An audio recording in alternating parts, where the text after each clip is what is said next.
Friends, आज हम foil painting करने जा रहे हैं। उसके लिए हमें ज़रूरत पड़ती है जेली बाइंडर की और थिकनर। ठीक है, ये केमिकल है एक तरह के। जेली बाइंडर में से मैंने 2 स्पून जेली बाइंडर के लिए हैं और इसके साथ में 2 से 3 ड्रॉप्स जो है वो थिकनर के लिए हैं।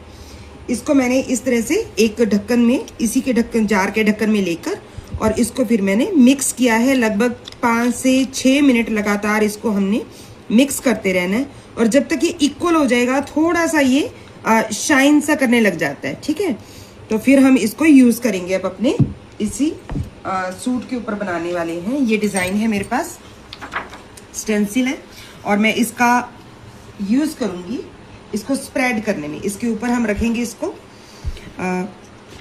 अपने डिज़ाइन को, ये देखिए।